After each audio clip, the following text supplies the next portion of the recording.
why Meghan Markle's family simply can't stop taunting her. Remember back when Samantha Markle apologized for any of the past tension and confusion and misunderstandings and asinine things I've said, and then told pregnant sister Meghan Markle she was willing to let it all go for the sake of her and Prince Harry's unborn child? That was fun while it lasted. All 8 weeks of it. Because despite vowing to Daily Mail in October to put her ego aside and stop the sparring, Meghan's estranged half-sister was at it again this weekend, taking the Duchess to task for a perceived slight that it's likely only she took offense to. This time it was the Christmas card she and Harry released, an image from their wedding which most observers viewed as a stunning black-and-white portrait of the newlyweds taking in the fireworks display during their May wedding reception at Frogmore House.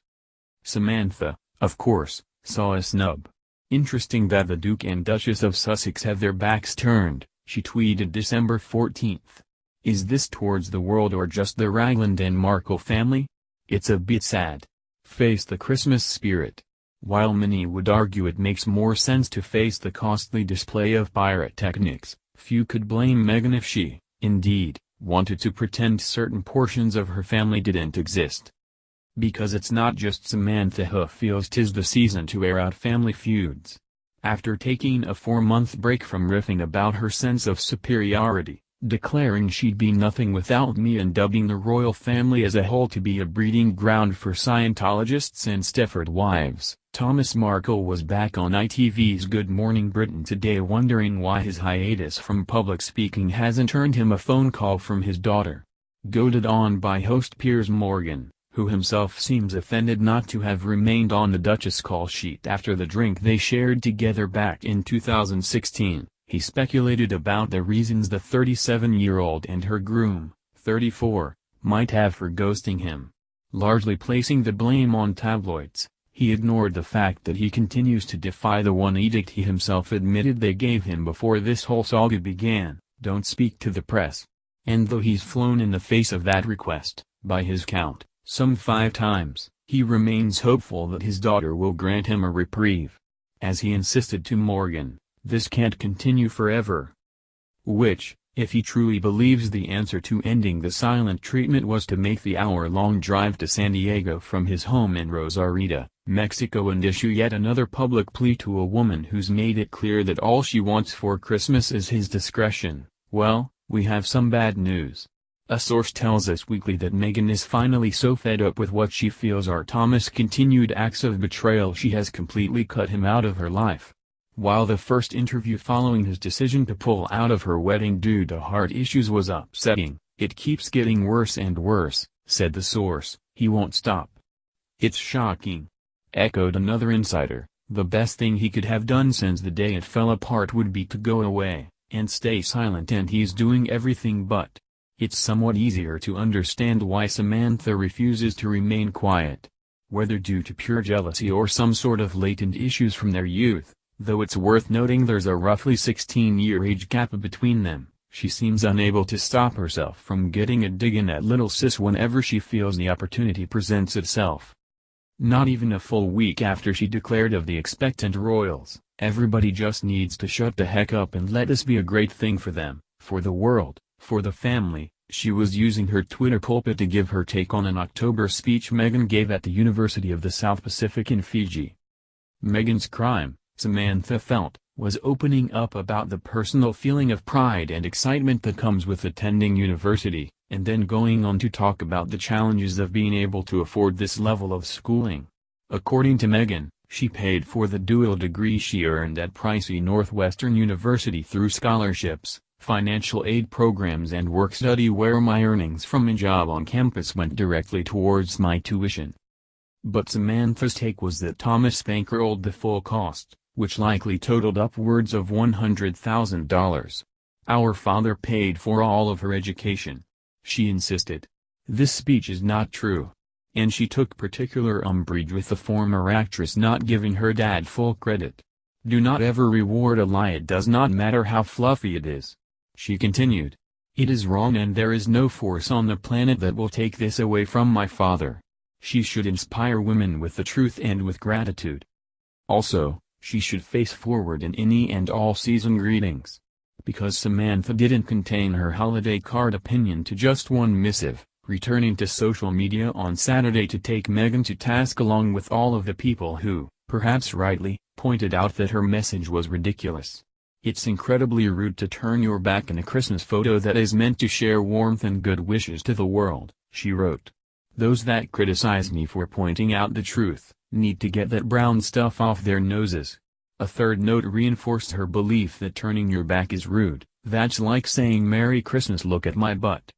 So it's safe to say Samantha has had a reversal in attitude from just 2 months ago when she was labeling their past tensions water under the bridge. After all, she does have a book to promote. But Thomas' motive is decidedly less clear. On the surface he does truly seem to want to mend the relationship with his daughter that he believes was tarnished after he was caught staging photographs of himself preparing for the royal wedding. But it's simply baffling to think he believes this is the best way to go about doing it. As an answer to those royal watchers bellowing the obvious, "She won't talk to you because you can't stop granting interview to the press," he insisted that he already tried the silence is golden method to no avail. "We talked about this last week," he said on Good Morning Britain. "It was a matter of, why does continue to keep talking? If he just shut up, they would talk to him. Well, I've been quiet for 6 months, and no one has returned anything back to me. No one said a word to me. I'm confused by it." By our count, he gave his last interview in August, but what's a few months between Friends and the world's population? So, he figures he might as well return to his previous tact of badgering her publicly in the hopes that he can simply wear her down. Plus it gives him the opportunity to clear up his own reputation, having used last week's talk published in the Mail on Sunday to respond to rumors that he also ditched out on Meghan's first wedding to talent agent and producer Trevor Ingilson in 2011 and speculation that he faked the May heart attack that prevented him from traveling to England. His actions make it hard not to believe he hopes to accomplish 2 goals with his continued tell-alls, the first being the slim chance that Meghan will catch wind of his latest chat and somehow be compelled to reach out, something she has declined to do for the previous 7 months. The second, though, is a decidedly more self-serving attempt to improve public opinion about himself, the same motivation that drove him to agree to the staged paparazzi pictures in the first place. To his credit he seems to have ditched, or at least masked, the anger that fueled his earlier interviews. No longer is he claiming, "I made her the Duchess she is today." When Morgan, clearly wounded that he wasn't deemed worth of the Duchess' continued friendship, suggested it was a character trait of hers to jettison people who are no longer important to her, Thomas didn't take the bait, insisting, "She's always been very polite to everyone. She's never been rude to anyone." And he dismissed Morgan's insinuation that the new royal is a bit of a social climber, though he couldn't stop himself from adding, "She's always been a very controlling person, that's part of her nature." Nor could he resist a swipe at Harry's admittedly ghastly indiscretions when talking to the Mail on Sunday, revealing he wrote his daughter a letter in which he pointed out the royals haven't always been perfectly behaved. "I wrote that I've never played pool naked, nor have I dressed up as a Nazi." But he seemed to reserve most of his ire for the media, accusing outlets of twisting his words or just inventing them altogether, which is a particularly stunning recrimination when the bulk of his interviews have taken place on camera and people have been able to hear him speak for themselves. "The only thing I can actually think of is that they're reading all of the things in the trades and the tabloids that people are saying I'm saying," he told Good Morning Britain. "I've only done 5 interviews, and out of those interviews, hundreds of other people come, and they get a story and they give a story, and they say I've said these things. I haven't said so many things. But they're believing it." Asked to name a particular made-up quote, he was at a loss, but he was certain that was the problem. Even after, in a stunning moment of clarity, Morgan suggested that, actually, Meghan may just be fed up with his ongoing breaches of her privacy, ones that often accompanied by him sharing personal family photos or even handwritten cards. He seemed unwilling to shoulder the blame.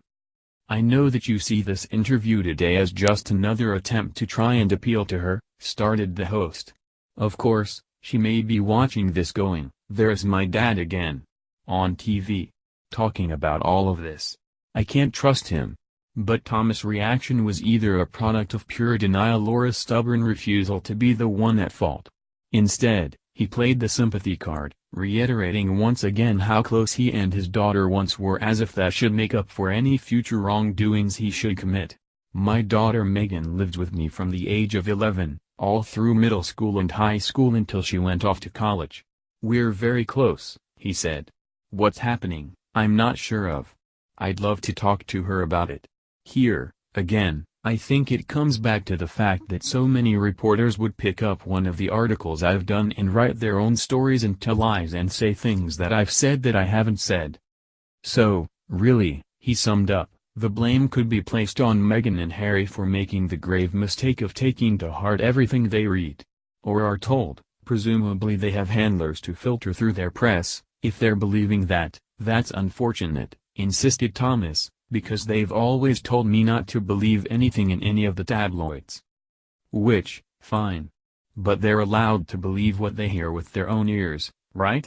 Because in that case, Thomas, we wouldn't count on your Christmas wish for a family reunion coming true.